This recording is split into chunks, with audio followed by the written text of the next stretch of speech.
Good morning student. पिछले lecture में हम लोगों ने डिस्कस किया था रिस्पायरेशन और रिस्पायरेशन के स्टेप एंड हम लोग स्टार्ट किए थे मैकेनिज्म ऑफ ब्रीदिंग को। ओके, हम लोगों ने क्या स्टार्ट किया था? Mechanism of breathing. Mechanism of breathing. Okay, तो मैकेनिज्म ऑफ ब्रीदिंग में हम लोगों ने कुछ पॉइंट को डिस्कस किया था। सबसे पहले जाना था कि ब्रीदिंग क्या होता है, और हम लोगों ने देखा था कि ब्रीदिंग में जो है वो एक्सचेंज जो होता है गैसेस का, वो किसके किसके बीच? तो alveoli of lungs and atmosphere के बीच। ओके, हम लोग देखते हैं कि ये जो ब्रीदिंग है वो affected by expansion and contraction of lungs. हम लोग बोलते हैं कि breathing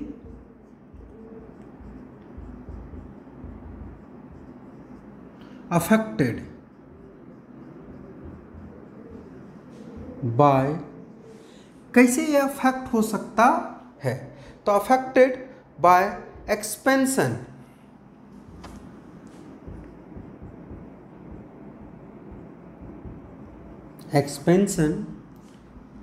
expansion and contraction of lungs and contraction of lungs। ये अफेक्ट होगा कैसे? एक्सपेंशन यानी कि लंग्स के फैलाव और उसके कॉन्ट्रैक्शन से। ठीक है, हम लोग देखते हैं कि ये जो ब्रीदिंग है it carried out by two process. Breathing process जो है वो कैरिड आउट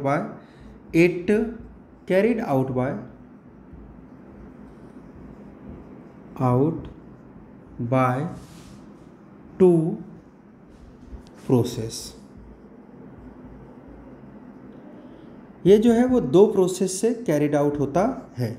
जो सबसे पहला प्रोसेस है वो क्या है? Downward and upward movement of diaphragm.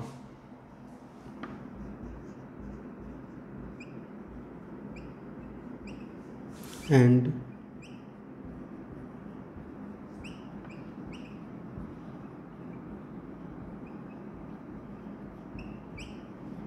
Downward and upward movement of diaphragm, of the diaphragm.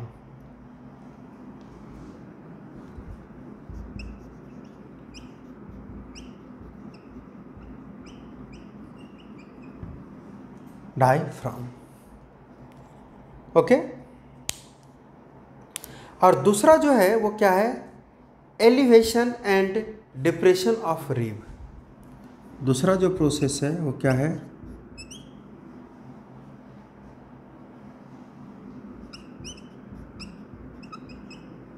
Elevation and depression of rib.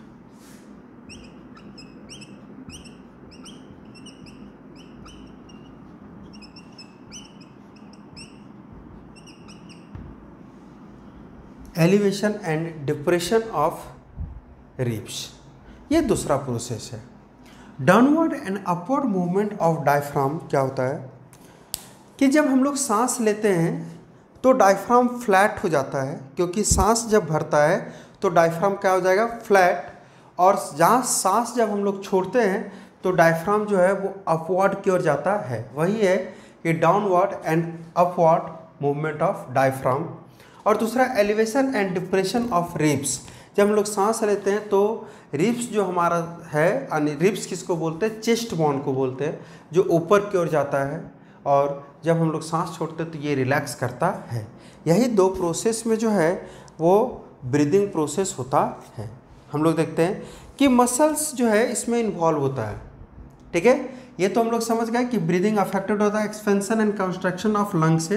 हम लोग देखें कि ये जो प्रोसेस होता है, ये जो प्रोसेस होता है वो दो से, एक downward and upward movement of diaphragm यानी ब्रीदिंग जब करेंगे तो डायफ्राम में मूवमेंट होगा, ये डाउनवर्ड और अपवर्ड मूवमेंट करेगा। जब हम लोग सांस लेते हैं तो फैलता है, फैलने से डायफ्राम हमेशा हम लोग देखे थे लंग्स के स्ट्रक्चर में डायफ्राम कनकेव किए हुए रहता है इसको।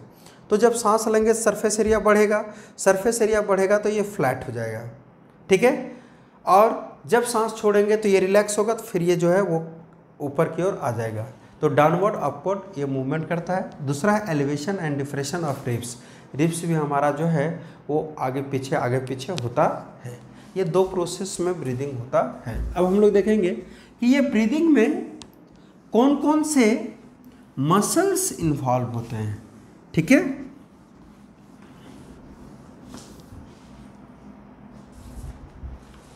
हम लोग देखेंगे ब्रीदिंग में कौन कौन से मसल्स इन्वॉल्व होते हैं।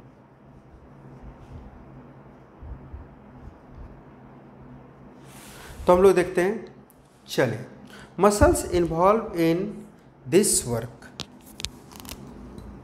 Muscles involve in this work.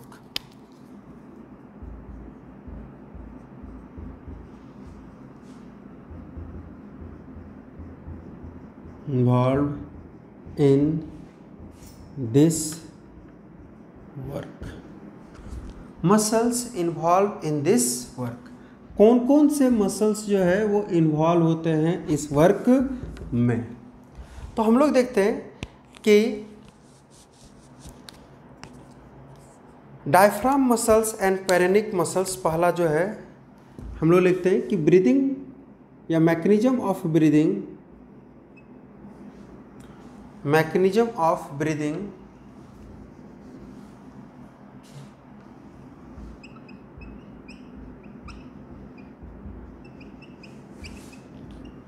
Breathing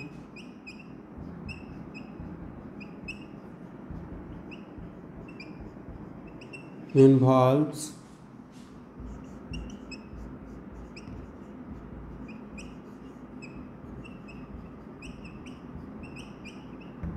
following muscles.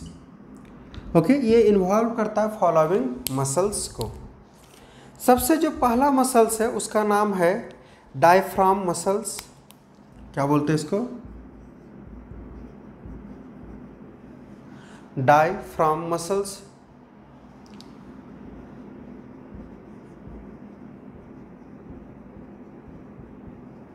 Diaphragm muscles, या इसको हम लोग बोलते हैं क्या, इसको एक और नाम से जानते हैं, फेरेनिक मसल्स।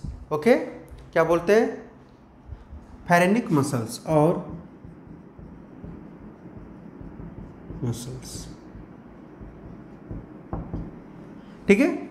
इसको हम लोग बोलते हैं, पहला जो मसल्स इन्वॉल्व होगा वो क्या है, डायफ्राम मसल्स, या उसको बोलते हैं क्या, फेरेनिक मसल्स। ये जो मसल्स होता है they attach diaphragm to ribs and vertebral column, है ना। ये जो है हम लोग देखते हैं क्या कि दे अटैच्ड, ये जो अटैच होगा वो किसके किसके बीच, तो ये अटैच होता है diaphragm to ribs,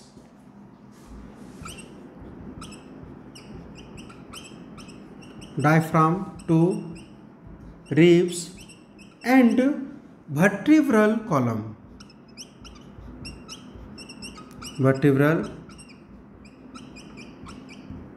vertebral column, ठीक है। ये जो मसल्स है ये वर्टिब्रल कॉलम, यानी कि हम लोग देखते हैं कि पीछे साइड जो है वो वर्टिब्रल कॉलम रहता है, ऐसे जो है वो रिब्स निकला हुआ रहता है ना। ये जो है ऐसे इस तरह से निकला हुआ रहता है, इस तरह से अटैच रहता है पूरा रिब्स। तो ये यहाँ पे जो है वो आ करके ये नीचे जो डायफ्राम रहता है, इस डायफ्राम से मसल्स ये रिब्स डायफ्राम और वर्टिब्रल तीनों को जोड़ करके जो रखता है, उसी मसल्स को हम लोग बोलते हैं क्या, डायफ्राम मसल्स या फेरेनिक मसल्स, ठीक है। तो जो फेरेनिक मसल्स है या डायफ्राम मसल्स है वो किसके कहाँ प्रेजेंट की या किस मसल्स को बोलते हैं, वो मसल्स जो डायफ्राम और रिब्स के बीच अटैच रहता है और वो उसके साथ वर्टिब्रल कॉलम से भी अटैच रहता है। दूसरा जो मसल्स है उसका नाम है, पहला मसल्स का डायफ्राम, दूसरा नाम है इंटरकोस्टल मसल। क्या नाम है? Intercostal intercostal muscles. अब ये इंटरकोस्टल मसल्स किसको बोलते हैं? ये मसल्स बोलते हैं मसल्स बिटवीन रिब्स बोन, है ना। इस किसको बोलते हैं? Muscles between ribs bone. यानी कि ये रिब्स है, यहाँ से ऐसे निकल रहा है अगर तो ये जो है वो रिब्स है। तो ये जो मसल्स है, इस मसल्स को हम लोग बोलते हैं क्या? Intercostal muscle. ठीक है, दो रिब्स बोन के बीच जो मसल्स होता है उसको हम लोग बोलते हैं क्या? Intercostal muscles. हम लोग देखते हैं कि ये इंटरकोस्टल मसल्स जो है वो दो तरह का होता है। It is two type, it is two types. ये कितने तरह का होता है? दो तरह का, टू टाइप। पहला का नाम है external intercostal muscle.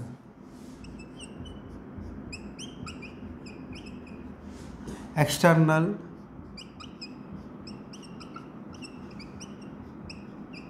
Coastal muscles. और दूसरा का नाम है इंटरनल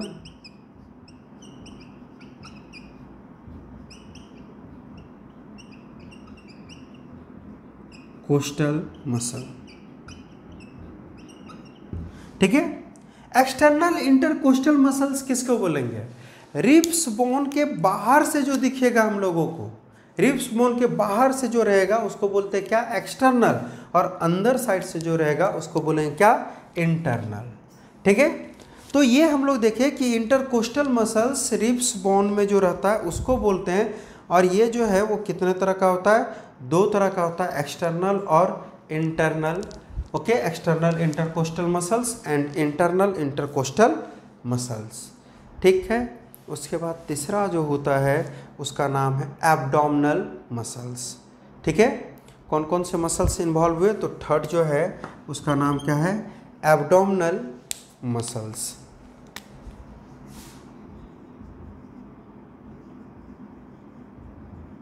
एब्डोमिनल मसल्स। ठीक है, तो ये तीन तरह का मसल्स जो है वो इन्वॉल्व होता है किस में? ब्रीदिंग मैकेनिज्म में। ओके, कौन कौन सा? सबसे जो पहला मसल्स है उसका नाम है डायफ्राम मसल्स या फेरेनिक मसल्स। दूसरा का नाम है इंटरकोस्टल मसल्स और तीसरा का नाम है एब्डोमिनल मसल्स। ओके, तो ये हम लोग देख लिए कौन कौन से बोन इन्वॉल्व होते हैं, कौन कौन से मसल्स इन्वॉल्व होते हैं। अब हम लोग देखेंगे इसका मैकेनिज्म जो है उसमें आता है दो प्रोसेस, इंस्पिरेशन और एक्सपिरेशन। तो ब्रीदिंग जो है वो इन्वॉल्व करता है क्या? इंस्पिरेशन और एक्सपिरेशन। हम लोग उसी दोनों के प्रोसेस को डिस्कस करेंगे। ओके, तो सबसे पहले हम लोग देखते हैं क्या? सबसे पहले हम लोग जो है वो देखते हैं प्रोसेस ऑफ इंस्पिरेशन।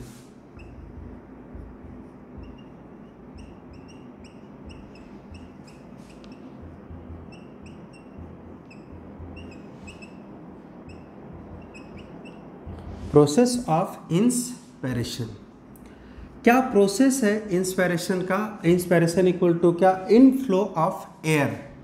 ठीक है, तो इसका क्या प्रोसेस है? सबसे पहले देखते हैं entry of fresh air into lungs. Inspiration means क्या होता है कि entry of fresh air into the lungs. Entry of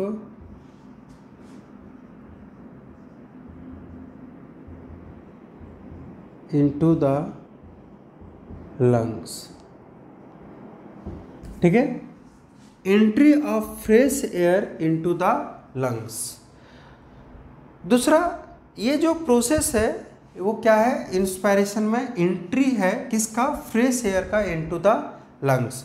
हम लोग क्या देखते हैं कि phrenic muscles contract to lower the diaphragm to make it flat. इस प्रोसेस में क्या होता है? तो हम लोग देखते हैं during this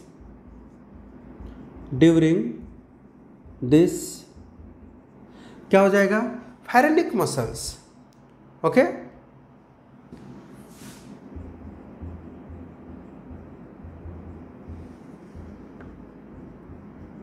phrenic muscles contract to lower the diaphragm,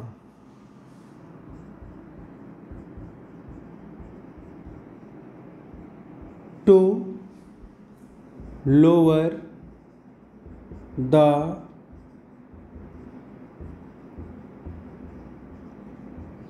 इसमें जो है फेरेनिक मसल्स, किस मसल्स को बोले थे, तो हम लोग फेरेनिक मसल्स डायफ्राम मसल्स या फिर डायफ्राम, रिब्स और वर्टिब्रल कॉलम से अटैच रहता है उस मसल्स को बोले थे।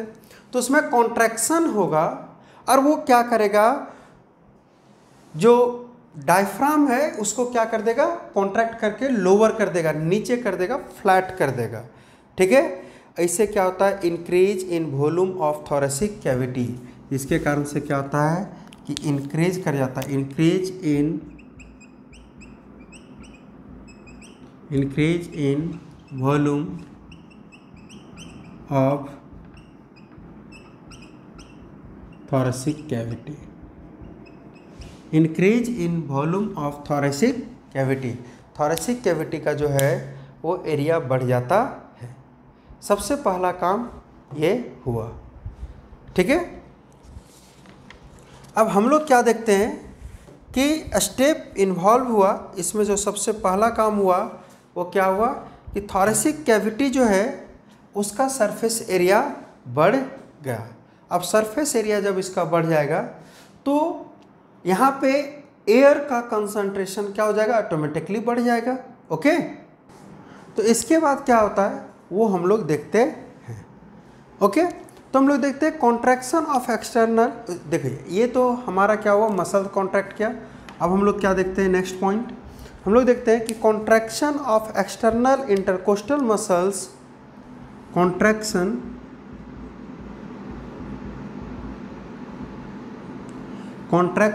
Of external intercostal muscle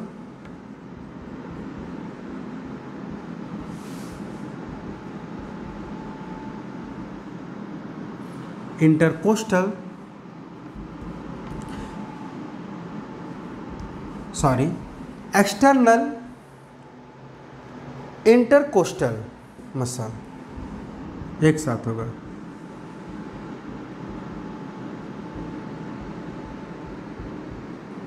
intercostal muscle, external intercostal muscles to pull rib bones upward, to pull ribs bone upward। ठीक है, ये क्या करता है, पुल करता है रिब्स बोन को किधर, अपवार्ड की ओर।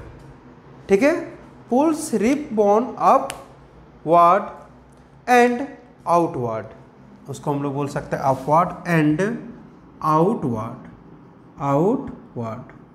ठीक है, बाहर की ओर, अपवर्ड एंड आउटवर्ड की ओर ये धकेलता है। देखिए सबसे पहले फेरेनिक मसल्स में कॉन्ट्रैक्शन हुआ। ठीक है, तो वो जो है वो क्या किया, रिब्स को जो है डायफ्राम को जो है वो फ्लैट कर दिया। और दूसरा जो कॉन्ट्रैक्शन हुआ दोनों मसल्स में, इंटरकोस्टल मसल्स में, तो ये क्या करता है, पुल करता है, खींचता है रिब्स बोन को अपवर्ड या आउटवर्ड की ओर। जैसे हम लोग सांस लिए तो क्या होता है, सांस लेने से हमारा जो है ये जो रिब्स बोन है वो किधर, अपवर्ड, बाहर की ओर जाता है। तो ये काम होता है। ओके, इससे भी क्या होता है, increase the volume of thoracic cavity. इससे भी क्या होता है, इससे भी जो है वो increase the volume of thoracic cavity. Thoracic cavity का जो है वो वॉल्यूम बढ़ जाता है। ठीक है, हम लोग देखते हैं phrenic muscles and external intercostal muscles equal to inspiratory muscles. हम लोग देखते हैं क्या कि phrenic muscles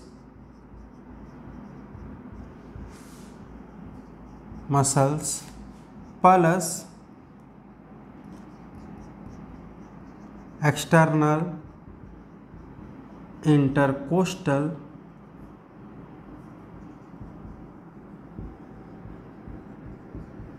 muscles equal to हम लोग बोलते हैं क्या, इंस्पायरेटरी मसल्स। इंस्पायरेटरी मसल्स क्यों? तो यही दोनों जो है वो हेल्प कर रहा है किस में, इंस्पायरेशन में। जब हम लोग इंस्पायरेशन कर रहे हैं तो क्या हो रहा है कि जो आपका फेरेनिक मसल्स है वो डायफ्राम को लो कर देता है। देखिए हम लोग इंस्पायरेशन कर रहे हैं तो सरफेस एरिया थोरेसिक कैविटी का बढ़ना चाहिए, और थोरेसिक कैविटी के सरफेस एरिया को बढ़ाने के लिए फेरेनिक मसल्स जो है या डायफ्राम मसल्स जो है वो क्या करता है, डायफ्राम को फ्लैट कर देता है, और रिब्स के बीच जो रिब्स मसल्स है जिसको इंटरकोस्टल मसल्स बोलते हैं, एक्सटर्नल इंटरकोस्टल मसल्स खींचता है रिब्स बोन को अपवर्ड जाने के लिए।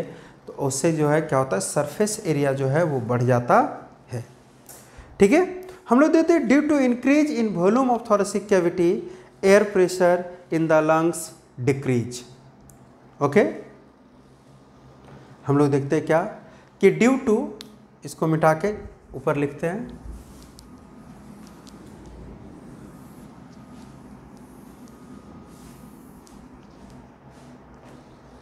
Due to increase in volume of thoracic cavity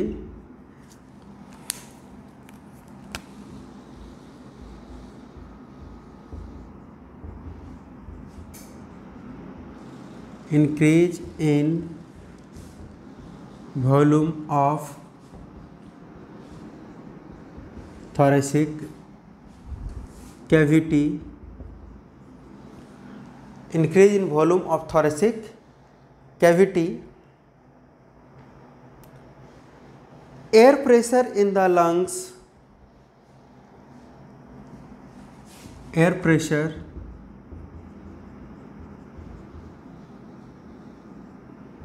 in the lungs increase।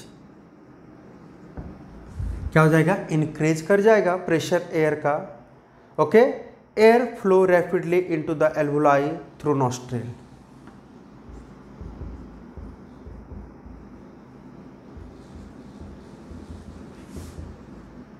Rapidly, तो जिसके कारण से क्या होता है कि एयर फ्लो जो है rapidly into the alveoli,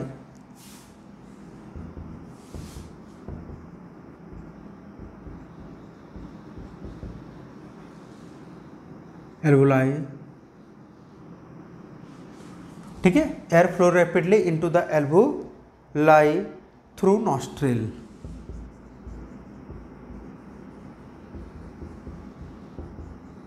sorry, चूंकि सरफेस एरिया थोरेसिक कैविटी का बढ़ गया, ठीक है, और लंग्स में एयर है ही नहीं, तो लंग्स का वहां पे प्रेशर डिक्रीज करेगा। ठीक है, जैसे मान लीजिए ये लंग्स का ये सरफेस एरिया था, ये इतना ही सरफेस एरिया था लंग्स का। ठीक है, अब ये फैल गया तो इसमें जो एयर था उसके अनुसार इसका प्रेशर क्या हो जाएगा, डिक्रीज कर जाएगा। और जब डिक्रीज करेगा तो इस यहाँ प्रेशर को बढ़ाने के लिए नॉस्ट्रिल से एयर जो है खींच करके अंदर आएगा, तो ताकि इसका प्रेशर जो है वो क्या हो सके, बढ़ सके। तो वही हम लोग लिखें क्या कि due to increase the volume of thoracic cavity, thoracic cavity इतना था, अब ये इसका वॉल्यूम इतना हो गया, तो वहाँ का प्रेशर जो है वो क्या हो गया, एयर का प्रेशर क्या हो गया, डिक्रीज कर गया।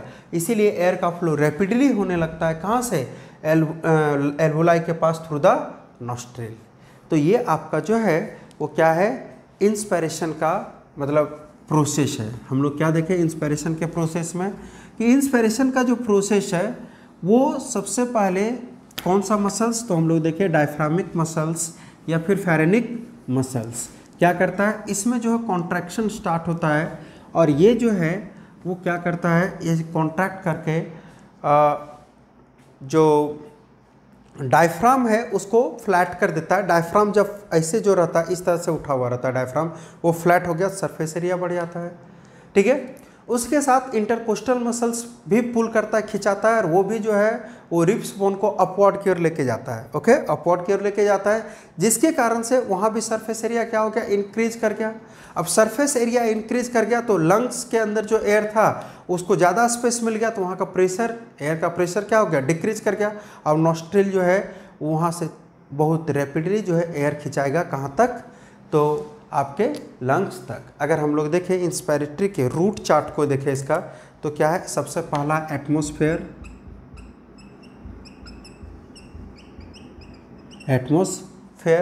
एटमॉस्फेयर से ये जो है वो कहाँ जाएगा, एक्सटर्नल नॉस्ट्रिल, एक्सटर्नल नॉस्ट्रिल से नेजल चेम्बर, एयर जो है वो कहाँ जाएगा,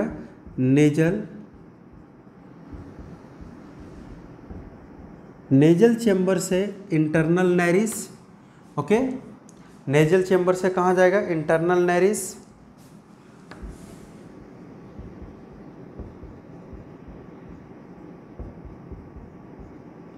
इंटरनल नैरिस से फेरिंग्स,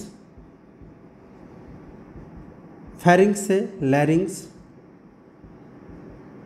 लैरिंग्स से ट्रैकिया,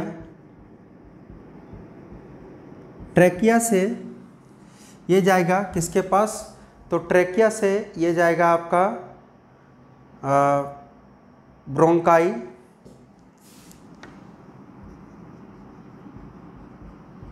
ब्रोंकाई से ये जो है वो पहुंचेगा ब्रोंक्यूलस के पास,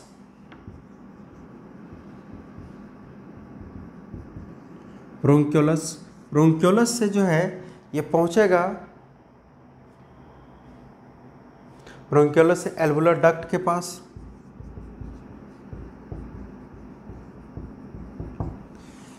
एल्वुलर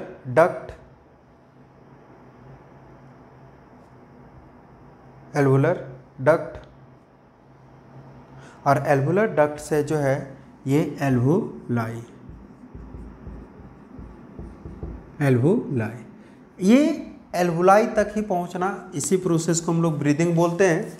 तो ये जो है वो चार्ट हो गया कि एटमॉस्फेरिक एयर जो है वो कहाँ तक पहुंचा, एल्वुलाई तक। यही जब एटमॉस्फेरिक एयर जो एल्वुलाई तक पहुंचता है तो होता क्या है, हम लोग देखें कि फेरेनिक मसल्स में कॉन्ट्रैक्शन स्टार्ट होता है और वो डायफ्राम को फ्लैट कर देता है, जिससे सरफेस एरिया बढ़ जाता है। और हम लोग देखें इंटरकोस्टल मसल्स में स्ट्रक्चर स्टार्ट होता है क्या, पुल होता है, और वो रिब्स बोन को जो है वो अपवर्ड या आउटवर्ड की ओर धकेलता है, जिससे सरफेस एरिया इंक्रीज करता है। और सरफेस एरिया इंक्रीज करता है तो वहाँ पे एयर का प्रेशर डाउन होता है, और एयर का प्रेशर जब डाउन होता है तेज़ी से एयर जो है वो नॉस्ट्रिल से निकल करके जो है वो पहुँचता है कहाँ तक, तो लंग्स तक। अब लंग्स के पास जाएगा, वहाँ से जो है इसका नेक्स्ट प्रोसेस होगा, है ना, ये जो है वो कहाँ तक पहुँचेगा, ब्लड के पास, ब्लड से जो है ये आपका पहुँचेगा सेल टिश्यू के पास, सेल टिश्यू से पहुँचेगा, वहाँ पे ऑक्सीडेशन होगा, ऑक्सीडेशन होने के बाद कार्बन डाइऑक्साइड का फॉर्मेशन होगा, कार्बन डाइऑक्साइड का फॉर्मेशन होने के बाद जो है ये पुनः टिश्यू फ्लूइड से मिलेगा, टिश्यू से ये पुनः जो है वो ब्लड में मिलेगा, और ब्लड से ये पुनः जो है वो एल्वुलाई के पास आएगा, एल्वुलाई से जो है ये पुनः निकल करके बाहर आ जाएगा, है ना, कहाँ, एटमॉस्फेयर में। तो ये प्रोसेस होता है, वो हम लोग फुल प्रोसेस में देखेंगे। ये था हमारा इंस्पायरेशन का रूट चार्ट कि एयर का जो है ट्रांसपोर्टेशन किधर से किधर होता है। यहाँ से एटमॉस्फेरिक एयर जब जाता है तो इसमें ऑक्सीजन का कंसंट्रेशन ज़्यादा रहेगा, ऑक्सीजन का कंसंट्रेशन ज़्यादा, ऑक्सीजन का कंसंट्रेशन ज़्यादा, ठीक है, ऑक्सीजन का कंसंट्रेशन ज़्यादा रहेगा, ऑक्सीजन का कंसंट्रेशन ज़्यादा एल्वुलाई तक, ठीक है। ये प्रोसेस जो है वो क्या कहलाता है, इंस्पायरेशन कहलाता है, ठीक ना। अब इसके बाद हम लोग देखते हैं इंस्पायरेशन के बाद एक्सपायरेशन, यानी कि हम लोग देखेंगे प्रोसेस ऑफ एक्सपायरेशन, ठीक है। हम लोग हेडिंग डाल देते हैं प्रोसेस ऑफ एक्सपायरेशन। और एक्सपायरेशन में क्या होगा, ये एयर के एल्वुलाई जो है यहाँ पे डिफ्यूजन होता है O2 और CO2 का, तो वही डिफ्यूजन करके CO2 जो रहेगा उस CO2 को एटमॉस्फेयर तक छोड़ना, that process is called inspiration. और जस्ट इसका अपोजिट, अभी पुल हुआ था वहाँ पे रिलैक्सेशन मोड में जाएगा हमारा रिब्स बोन, ये सब। ठीक है, तो हम लोग हेडिंग डाल देते हैं expiration of, sorry, process of